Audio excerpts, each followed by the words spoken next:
Welcome, welcome. I'm Dr. Bart Rademaker, prescription for your transformation, real people, real conversations, and real success. And today is another special day where I get to talk to you about my own stuff. I think once in a while it's really important that I do get to share all that. And today is also a special celebration for myself simply because I've come up with some pretty amazing distinctions that I'm excited to share, and it's really because of all the incredible work that I do with all these amazing coaches.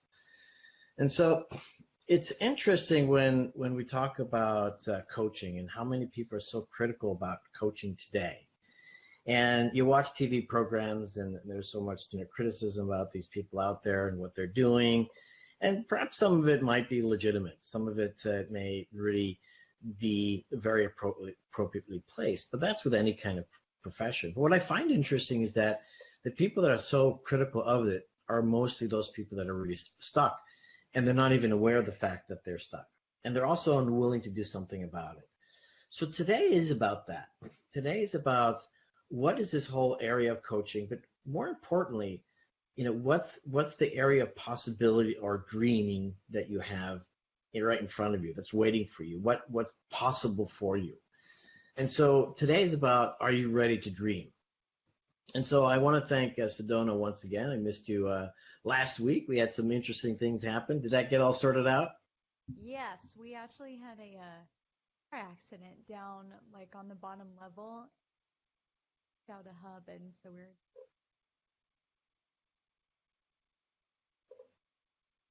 Okay.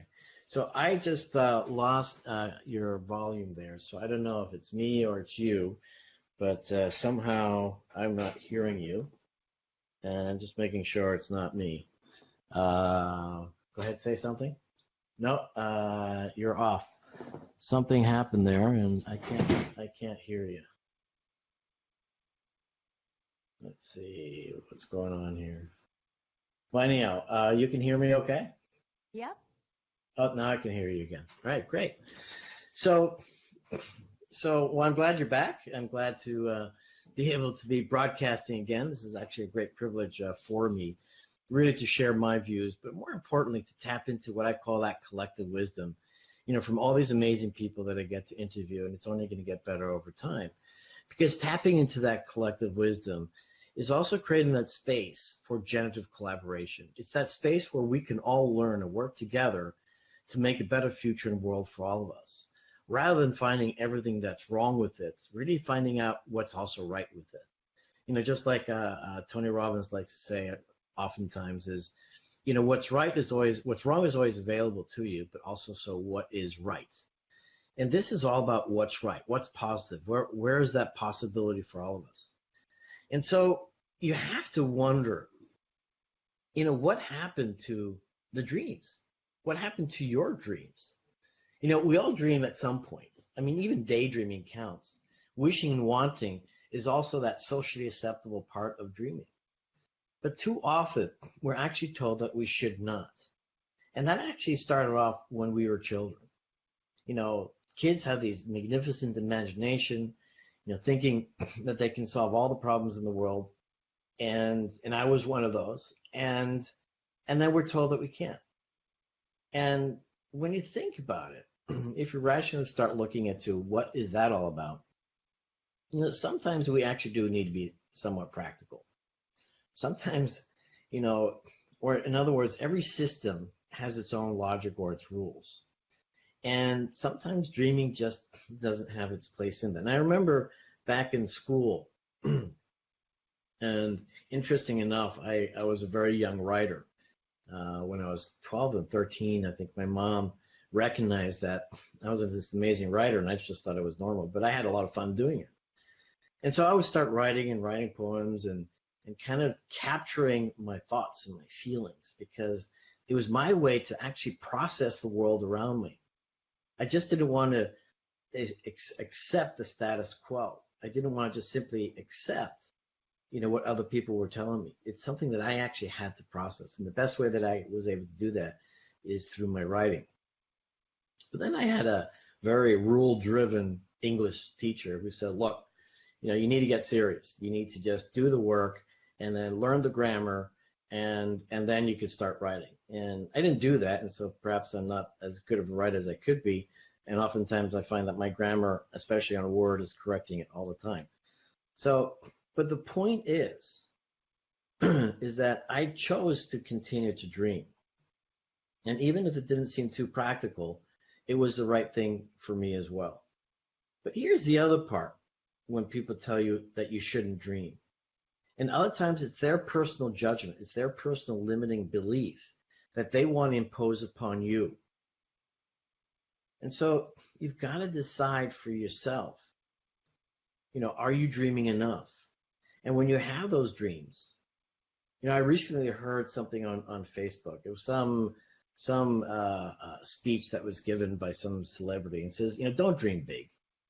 Because if you dream big, you're just not going to get it, and you're just setting yourself up for disappointment.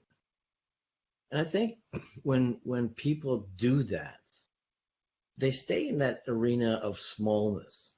Yeah, you can achieve your goals and achieve your small dreams, but that's not how things really have advanced so quickly in our world today.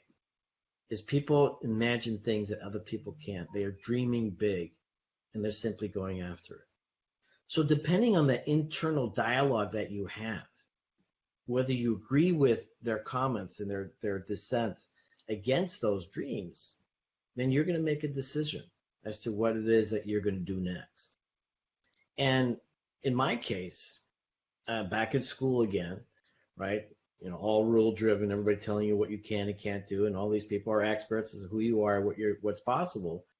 And I'm sure you find that, oftentimes in your case, Sedona, and I'm going to ask you after my story, is that I love biology. Biology was so much fun for me. And I actually had done an aptitude test, beforehand, when I was 13. And I had clever parents. They really were, gearing me up for a successful future, even if I had no interest and desire when I was 13. I was just dreaming, I guess. And it was between becoming a vet or a doctor. And so obviously I had this innate desire, or interest, if you will, about biology. And so in biology, I had so much fun, and I thought I was really good at it. And then my professor said, you know what, forget being a doctor, forget applying, to medical school, because you'll never be a good doctor. And so one day I hope to meet Mr.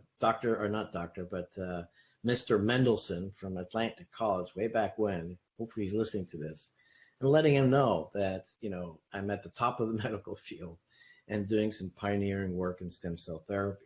So there you go.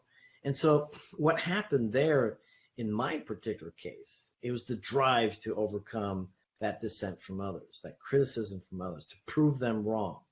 And so sometimes having those people who tell you that you can't do something is the very thing that you need. But it also depends on that internal dialogue. And so that's what coaching is all about. This is what today is really also about, is understanding, what it is that motivates us. What is it that drives us? What is it that, you look at certain people, and I'll get back to you in a second, Sedona. You look at certain people, and I was reminded of this by my coach the other day, because, we're working with my limiting beliefs about my success. But you look at some people and you think to yourself, these people have every reason to be totally successful in life. They've got the education, they've got the resources, they've got the money, they've got the background, they have the connections, and they can't do squat. They just simply don't get anywhere. And they're very intelligent too, mind you. And then you have those others that you think to yourself, and you're scratching your head, you're wondering, how is this actually possible? How can these people be so uber successful at the young age of 22 or 23?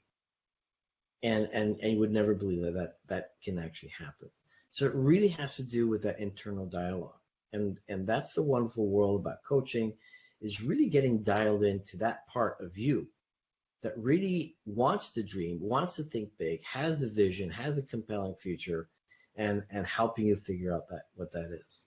So my question for you, Sedona, talking about how people prevent you from moving forward, what's been your experience? Because one thing I like about you, Sedona, is you think big. You've got these lofty ambitions, and I respect that. and that's awesome. But not everyone has that, because they've been stopped in their tracks. So has that ever happened to you, and what did you do about In my experience, there haven't been. it? I lost you again. I'm not sure. That better? Yeah.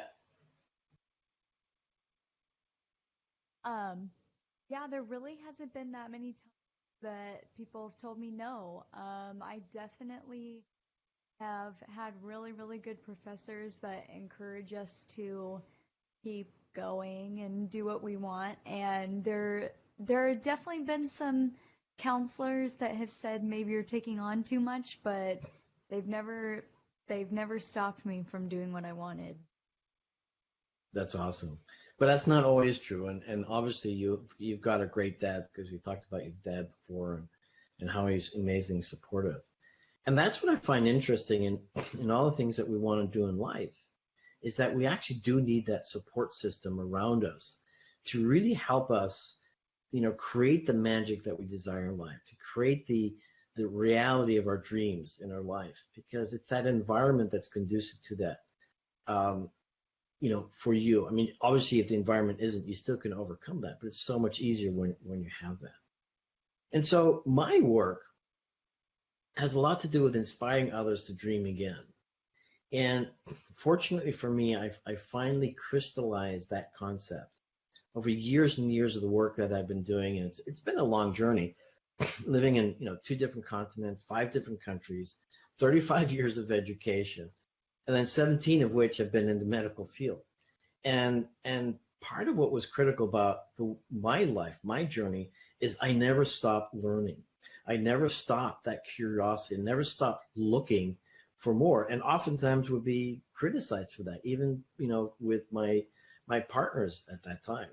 I can remember one particular partner. That experience also makes us better doctors, as much as people have criticized it. So maybe all those inhumane times really made me become a better doctor. And now that it's not happening like that so much, we'll have to see, what kind of doctors we actually get out of them. I mean, I remember sometimes during residency, and this happened more than once, that I was literally on call for 72 hours. And I was fortunate whether I found a bed and a pillow, and sometimes it was just, a couch. And oftentimes it was just my head on a table with my coffee right next to me, to help me stay awake. Another time actually was interesting was this only happened once, by the way, but I was actually in the operating room operating for about 36 hours. And well, actually it was 35 hours because I had a nap between 4 and 5 a.m. So it does happen. I was lucky when many people are not, because a lot of other people have it much worse. But this is what's interesting. This is why it's relevant, is that even whilst I took some of these things personal, even when I took the criticisms from other people in a personal way, I always chose to look at the positive end of things. And to the point that one of the psychiatrists in the surgery residency always seemed rather confused when she met me, because whilst everyone else was quite tired and morose, I was always upbeat. And there's a point to this, because I don't believe in silver linings. I believe in opportunity. We talk about your best times, your worst times can become your best times. And that's a choice. But just believing in that is never enough. And that's why intelligent action is what consistently is what we actually need. And so again, this is the whole idea. This is the whole framework of what it is that I do to inspire others to dream again. This is we live in a complex world. Our experience of human beingness is very complex. And until the development of coaching, we really didn't have that ability to really get dialed into who we really are. Yes, there are certain books out there, and certainly, in the religious realm, there was a lot of help, with becoming the best person, the best version of yourself. But as the world became much more complex, as we became much more aware of what's going on, or perhaps less aware of what's going on, it became even more difficult. And so that's where coaching is really useful. I actually have 5 coaches that I can tap into anytime. 3 of which I actively, work with.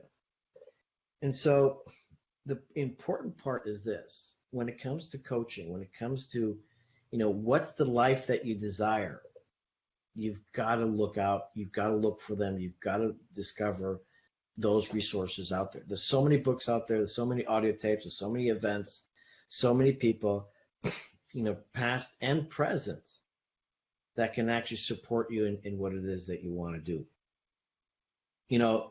Two of my great coaches, one is Chad Cooper and another is Christiana Carter.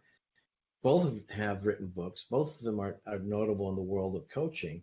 Chad Cooper just recently wrote in a bestseller, Time is Not Your Problem, You Are. Christiana Carter has written an incredible book, Experimenting with God. And this recent work that I've been able to do with them really helped me dial into that goal that was never really quite clarified for myself. And it's an exciting time for me, because the expression that I heard today is that for many of us, with all these ideas, particularly us ADD people, I don't believe in that, by the way, I'm multidimensional, is that if you can imagine an octopus on roller skates, and so this octopus going in all sorts of different directions and not really going anywhere.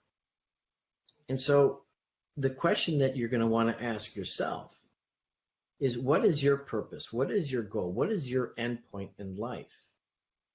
When you start reflecting or start thinking about that endpoint in your life, like the last days of your life, the last moments of your life, what are some of the things that you're going to want to be asking yourself? What is it, or telling yourself? And that was a big fear of mine as well. Oftentimes, in my younger days, so often I was thinking, wow, I'm not going to have enough time to do all the things that I want to do. And so I was fearful of death. But a lot of it had to do with a lack of clarity. And this is what Christiana Carter and Chad Cooper helped me dial into.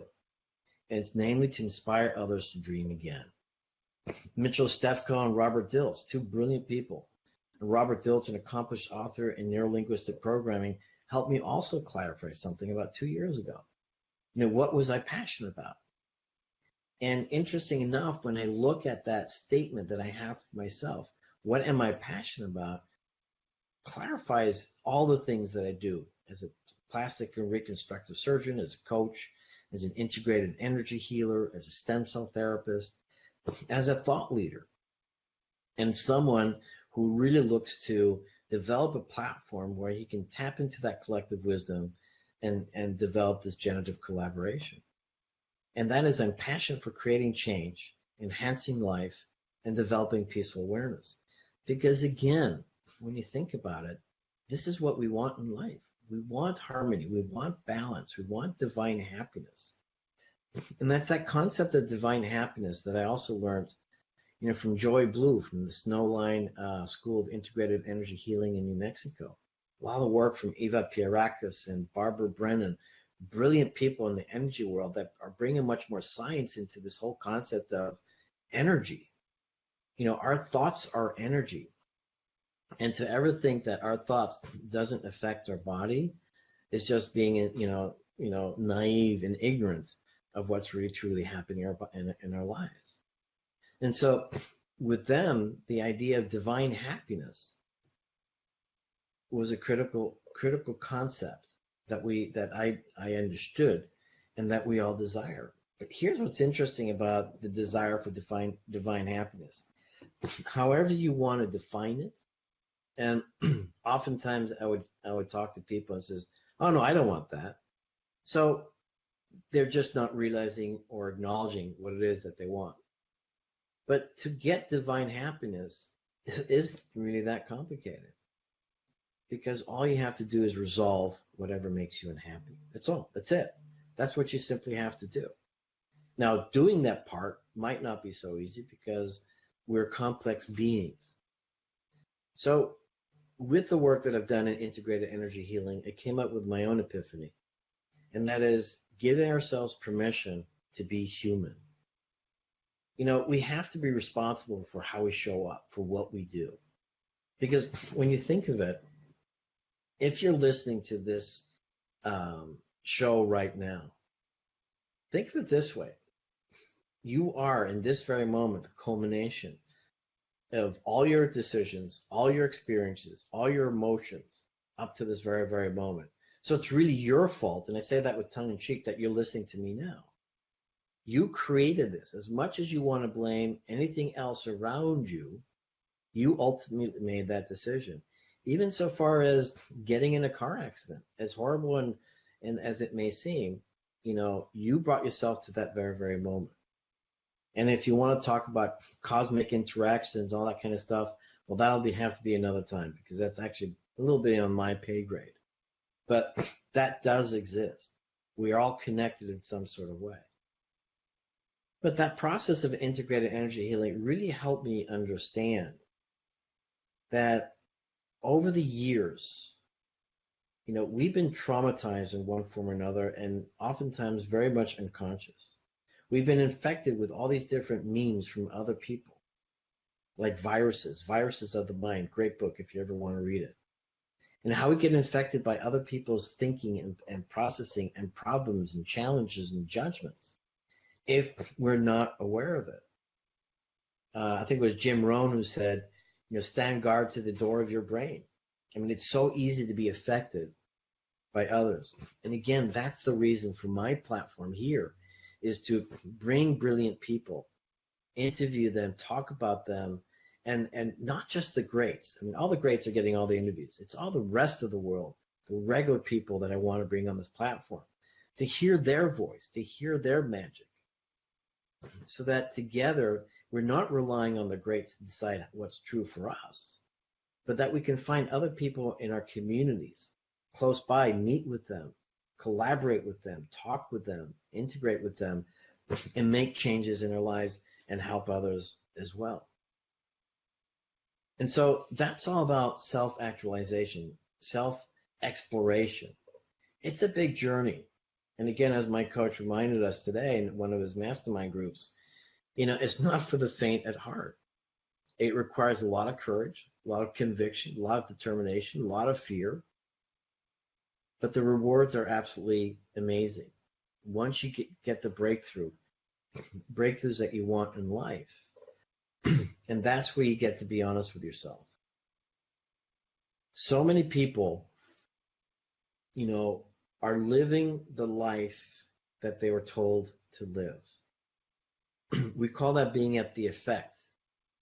Perhaps 97% of the world, and this is a statistic not brought up by me, but it's a scary statistic that most people are at the effect of the world around them. And in essence, they're the victim of the world around them. And most of these people will not admit to that, but it's true. We all have the capability of determining our future. And the truth is that in my case as well, I mean, growing up in 2 continents, 5 different countries, it really allowed me to see so many different perspectives, so many rights and wrongs in the same place, but they were right and wrong for all the right reasons for the other people. So dissenting, thoughts and ideas and morals and values, but no one was particularly right or wrong. It was just what they were. And so the whole thing here for you is to appreciate it's your choice to become whatever it is that you want to become. When you look at people like the Dalai Lama, their presence, just being in their presence, shows you what's possible for you as well. And the connection, the balance, the harmony, the beauty, the bliss, if you will, that these people have is just remarkable. And why not? That's also possible for all of us. So when I talk about the dreams, start dreaming again. What is that human experience that you desire? Are we human doings? Are we human beings? Again, reminded by my coach Cooper today, he's very much about, being.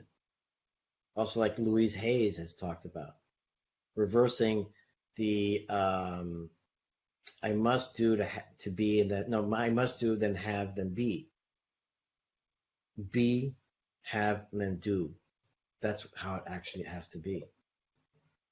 So what is it to be human? We have to start asking ourselves that question. What is this human experience, as I like to put it? Giving yourself permission to be that human. Giving yourself permission to dream. More importantly, giving yourself the time to dream.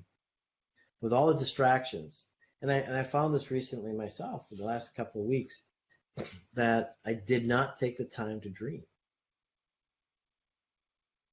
I don't know if you dream at night. Do you dream at night, Sedona? I do. Do you remember your dreams? Yeah, a lot of times I remember them pretty vividly. Is that right? Do you ever work with those dreams? Sometimes there are some that I'm not sure that I want to unpack. Okay. Well, we're not going to unpack any of them. But here's what's true. I'm sure I have my dreams, and that's just the unconscious mind processing stuff. And Sedona is very fortunate to be aware of them because that's where some of the magic really can happen. But I never remember my dreams, and so I actually have to take the time just to dream and giving myself permission, not allowing all sorts of other things to get in the way. Because that's that space, that's that time where you get really connected with yourself. And so, as I said, beginning here, are you ready to dream?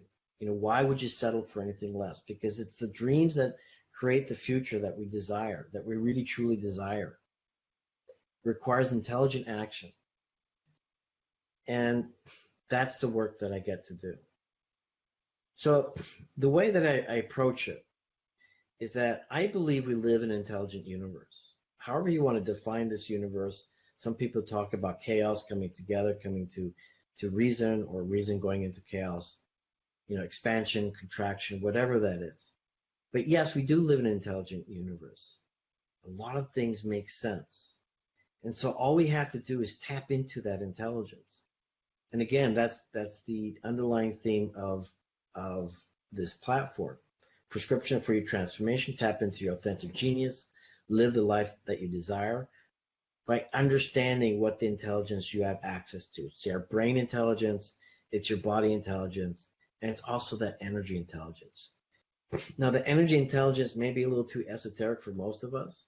I still have a challenge to understand that part, but there's so many, amazing individuals out there that are very well connected with this energy and clearly show, the reality and the significance that it has in their lives. So we're going to keep it a lot easier right now, and that's that brain intelligence. So what is that really? A lot of great thinkers, thought leaders like Tony Robbins, Wayne Dyer, all these people. It first starts off how the brain functions. And forget about the psychology. I think we get stuck in the realm of psychiatry and psychology, focusing on what's wrong with us versus, what's right with us. And that's why I like the world of coaching, the world of personal growth, the world of personal development, is because the focus is really on two things: what's possible and what's preventing you. And so when we get to be dialed in into what's possible and what's preventing you, that's when the magic really happens. But the limiting factor, and also the reason why I have all these interviews, why I talk to these different people, because my desire is to help people get access to information that they never knew that they actually needed. They didn't even know that it actually existed. I was recently on a mastermind call, and I was sharing with one of the persons, like, yeah, this is what I want to do. And says, well, I don't get it. Why would I want to know something that I'm not interested in? The point of the matter is that my personal experience was this: after 17 years of medical training, and then ending up at the top of the medical field, and this is not an ego thing. It just happens that as a plastic surgeon, you've trained more than anybody else, but you've also actively trained in every part of medicine because it's relevant for every part of medicine. And so I was in a place in Florida and got my new home, and I had my 3 kids already established. Was in a very, very great. It was in a good practice, medical practice or plastic surgery practice. I had everything, and I knew that I was really out of alignment. I wasn't exactly unhappy, but I knew that there was so much missing. And interestingly enough, and this is what happens, is that you get into a certain situation that defines you, that creates your destiny.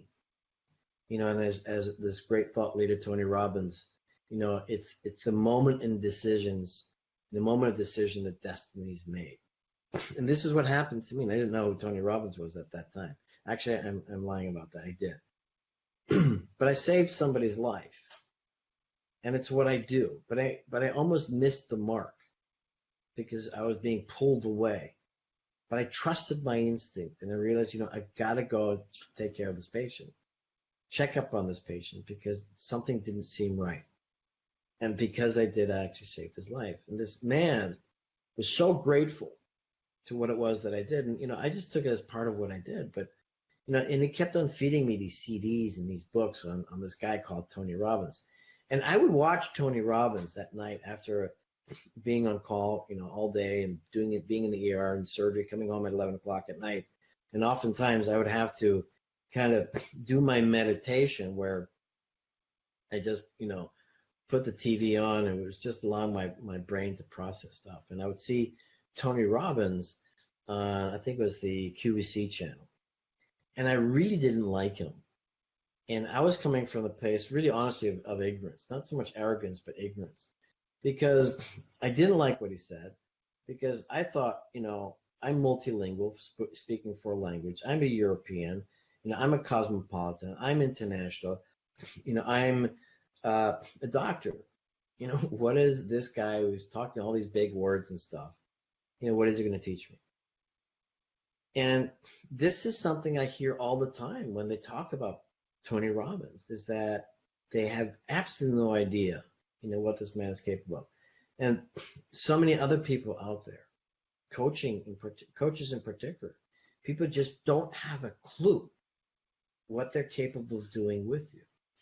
And so this patient of mine, he's showing me all these books and CDs, and I'm sorry, I can't, too busy and everything else. So finally he buys me this ticket to go see Tony Robbins in Tampa, Florida. It's a 1-day convention. And what was interesting is that I was really upset. I didn't want to go to this event, and I did everything to try not to go there. My plan was, all right, I'm going to go there. I've got my beeper on me. That's when we still used beepers then. And I basically told him, look, more than likely I'm going to be called away and I'm going to have to leave, which is exactly my plan. I always had my escape route ready for me because I didn't want to deal with stuff I didn't want to deal with. Arrived there in a 3-piece suit, and everybody else is in jeans and happy and high-fiving and all sorts of things, like, oh shit, what kind of Kool-Aid did these people drink? And so the point of the story is that I went into this event not knowing who Tony Robbins is, not knowing anything about the world of personal development, personal growth. Totally reluctant to go into that world. And within 10 minutes of being in that space, my whole life changed 180 degrees. I discovered what was actually possible. And this is what I'm wanting to bring to other people, because it was that pivotal event in my life that changed everything, that really allowed me to get dialed in to all my dreams and create the successes that I've had over the years. And sometimes, or oftentimes, I just feel like I'm just getting started. It's all about creating the magic and delivering your purpose in this life. And my passion, my goal, again, is to help you discover what you don't know that you didn't know. That makes all the difference in your life. Just that one thing. So if there's any coach out there that may not even be that terrific, but gives you that one gem that changes your life, it's worth it. And so that's where we start asking the questions. What questions do we really have to start asking?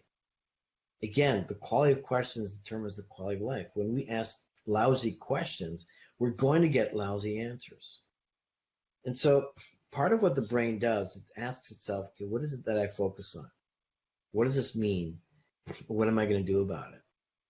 In addition to that, that's going to determine, our state of mind, whatever meaning we give something. What are we focusing on? But also that language that we use. Interestingly enough, we're very blasé about the use of language. We take it for granted. We totally misunderstand most of what other people say. Don't actually give them the opportunity to actually say what they want to say, and really ask and repeat back to them what it was that you really heard. Language is going to determine everything in our experience that we have in the world around us, and we totally take that for granted. So Tony Robbins has put this pyramid, this triad of physiology, focus, and language. So this is part of understanding how do we get to our dreams. It's about finding that optimal state of mind, of heart, and spirit that's going to help you get to where you want to go. And unless we take care of that triad as well, it's simply just not going to happen. Or it might happen, but there'll be too many gaps in it. So another part of that brain intelligence, and this is all about brain intelligence, by the way. Another part about the brain intelligence is how do we define ourselves? What is our identity? I like the work again of Chad Cooper. I also like the work of Tony Robbins. And it's all about what roles do we assume? Oftentimes in my coaching, I'll ask people, who's your superhero? And then there's silence. So come up with a superhero. Who would you want to be? And then that little child voice comes up and says, oh yeah, well, I want to be Superman. And it's exciting because, today I just reaffirmed, one of my roles. And one of my roles is being super dad. And that gets me excited because if I'm that super dad for my 3 amazing kids, I create an environment, an opportunity, a space that really allows them to blossom and become the best that they can be. Yes, it's that environment that I create for them. And yes, they're going to have to make the decisions for themselves, ultimately. And with the gift of my knowledge and my insights and me being that leader for them is going to help them become who they want to be, as long as they choose to do that. And again, something, I have to get Chad Cooper back on here because I'm repeating some of the things that he just shared with me as well. Is that everybody has their own standards. And whatever standard is right for them is exactly what's right for them. And that's the important part for all of us. Just because you, Sedona, you have the ambitions, you have high standards, and you're going where you want to go, doesn't mean that somebody with less standards is any less than you. And so oftentimes, it still comes back to, or all the time, it really still comes back to that identity. How do we choose to identify ourselves? And not by comparing ourselves with anyone else, but comparing ourselves with ourselves, what we were and what we know that we can become. Because I had another conversation with a client today, and there was really about, what are some of the negative identities that you call yourself? And I'm not going to use him as an example, but I know, and at times I would call myself an idiot or pathetic or a loser or a good for nothing. And with the work that I've done over the years, I've come to understand where that came from. My father was an Olympic athlete, brilliant man. He was an incredibly successful businessman in marketing and in a global way. So he had really high standards. And I actually also have high standards, and I got that from him. But my standards were different than his. I had different interests than he did. And for him, I was a major disappointment in the fact that I didn't want to swim. My 2 older brothers are great swimmers, but when it came to me, it was done. And I think that just established a mindset that he had for me that I was never going to be enough. And I understand why I didn't want to become a swimmer, because when I was a baby, I almost suffocated, asphyxiated. And that's because, I was laying on the side of the bed, apparently, and my parents were gone to this party. They forgot about me. Well, I'm making things up perhaps now. I'm sure they were like in the next room. But that's the underlying reason why I didn't like to swim, because I was afraid to drown. But it's interesting what happens in how we then define ourselves and how it affects all of us. And so that's some of the work that we do with coaching, is really understanding what, what are the things that we can change?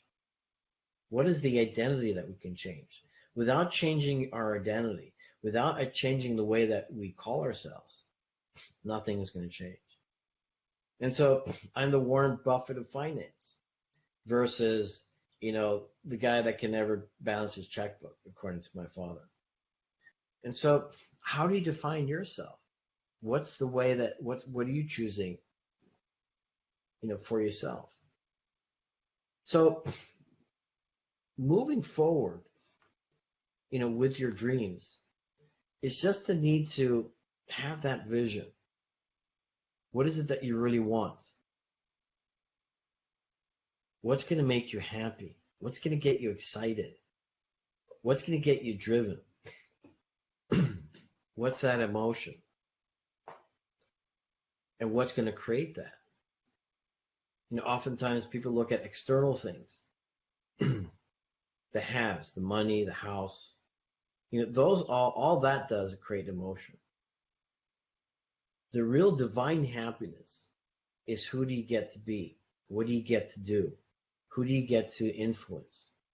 Who do you get to help? Who do you get to meet? All these things, it's part of that being of you, not the doing so much, the being. So what does that look like? So for me then, that goal is to inspire others to dream again. Through the coaching, through tapping into the body intelligence, which we're going to tap into next. But it's also heart, it's also spirit, it's also that expansion. But that compelling future, is that yours? I oftentimes will talk to clients, and in that discovery, they realize, they're in the wrong place. They're in the wrong career. They're doing the wrong things. They're only doing the things that they were told to do. There's one particular person who was not a client of mine. She was a senior executive with Chase Bank, I believe it was. And at the tender age, if you will, in her 50s, complete shift. And now she's a shaman and loving it, loving life in a way that she never knew was possible before. Attorneys who turn artists, doctors turning into photographers. And a complete shift in life. It takes a lot of courage, but at the end of the day, you're actually doing what you really desire to do. And that takes courage to discover, to expand, and find out who you really are, what you really want. And of course, having that supportive environment makes it a lot easier. And just because people don't understand you, just because people criticize you, and as I was corrected by my coach, and that is, I was judging them. I was judging them, saying, well, maybe they're not evolved in the way that I'm evolved. And that would be unfair. What would be fair to say is, well, they just have different priorities. So oftentimes, the way that we look at the world isn't perhaps the best way that we can look at the world.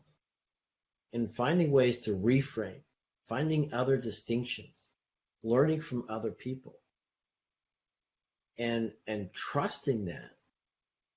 But you still have to verify that that's exactly what it is for you. Because just because something's right for somebody else isn't necessarily being right for you. So that's where that sense of discovery is important. Keep on discovering, keep on learning, keep on growing. But a lot of that is going to be put to the wayside unless you've got a functioning body. That's that body intelligence. And it really starts off with a simple awareness, is that our body is telling us stuff. And unless you're going to listen to your body, you're going to miss out on a lot of different things. You're going to have symptoms. You're going to have illnesses. And quite frankly, I look at complaints and illness more as a symptom. Most doctors, if not all doctors, pretty much look at a disease not as a symptom, but as a cause of all the symptoms. Really, a disease is a symptom of something that's underlying, that's out of balance. And the out of balance has to do not only with your brain intelligence, the stress that we create for ourselves creates an imbalance in our body, but also what we're feeding that body. I mean, we all have heard this thing that says you are what you eat, and it's so true. So not being aware of what's in your body is insane. And I know of very, very few medical institutions in the world today that really focus on helping you understand, helping you know what's really going on in your body. And these are the biomarkers. These are the heavy metals. These are the nutrients. These are the toxins. When you realize that in our world today, and this is no exaggeration, it's probably an underestimation, there's 350,000 different toxins that we can be exposed to. When you sleep at night with your head on the pillow, you're breathing in the fumes, of all the detergents that clean the sheets. So you're ingesting, you're consuming, you're inhaling all these different things. And so the biomarkers are important for you to appreciate and understand, and so that you can change your lifestyle with either supplements or the right kind of nutrition to make that shift, to have your body be more optimal. Working out, giving your body motion, activity, stretching. I mean, there's an insane amount of benefits on that. So much so that it's insane not to do that. And that the sitting disease, and that's a new disease that we're now aware of, that has a higher risk of cardiac conditions, worse so than smoking. And those are people that are sedentary for at least 8 hours a day. And when you think about it, sedentary means sitting in a chair, whether it's at the office or in a car or in a bus. I mean, that all adds up. And so the condition is very critical insofar that you're at risk of developing serious cardiac problems. So motion and activity is critical. But the exciting part, and that's the part that I get to be involved with, is the field of adult stem cell therapy. And unfortunately, this is a field that's really out of control worldwide. It's a field of opportunism because people are thinking, okay, this is the way to stay young, which is true. And so, whilst many perhaps have good intentions, there are many that don't, and some of which are actually criminal. But stem cells, adult stem cell therapy is something of the future. Actually, let me rephrase that. Adult stem cell therapy is here right now. And I've got the great, fortune to be working with a great company, which is Okeanis Regenerative Medicine, or Center for Medicine, and which is also part of BBLS, which is the Black Beret Life Sciences, where we get to treat people by acquiring their own fat through liposuction, processing the fat, getting the adult stem cells out of them, and then giving it back to them intravenously with incredible results. I just saw a patient recently who had Parkinson's, and within about 30 days, remarkable changes, remarkable shifts. And we see that in cardiac disease, we see that in Alzheimer's, dementia, MS, as well as joint disease, rheumatological diseases, as well as other immune disorders. So the body intelligence is something that we need to capture. It's optimizing it by the right nutrition, by the right activity, affected by the brain intelligence, the right mindset, and then finally wrapping it all together, and that's the energy intelligence. And that's that part where our thoughts have an energy. They have a vibration. They affect us. And as we know through meditative experiences, our meditation can affect others. Our energy will affect other people around us, as they will affect us within ourselves. And the genesis of disease is really the the imbalances that we have with the brain intelligence, the body intelligence, as well as that energy intelligence. And we can change all of that. So many incredible cures have happened over the years. Miraculous cures of people with terminal cancer, completely shifting and being healthy still 20 years later. So all of this has one thing in mind. Tapping into that brain intelligence, tapping into that body intelligence, tapping into the energy intelligence so that you have the ability to dream again. Really living that life, making your dreams into reality. You know, finding the resourcefulness, finding the resources, finding the mindset, and then the body and the energy to make it all happen. That's my goal in life. That's why I do what I do. And I'm also passionate about creating change, enhancing life, and developing peaceful awareness through the collaborative work or collaborative wisdom, with so many other people. So I want to thank you, Sedona. I didn't ask you any questions. I didn't put you on the spot today. No. But as always, tons of respect for you. I think you're amazing. And you're also one of the leaders that a lot of people can aspire to be as well. So I'm Dr. Bart Rademaker, prescription for your transformation, real people, real conversations, and real success. Being the only one talking today, but next week we'll have some great interviews waiting for you again. Thank you very much, and I'll see you next week.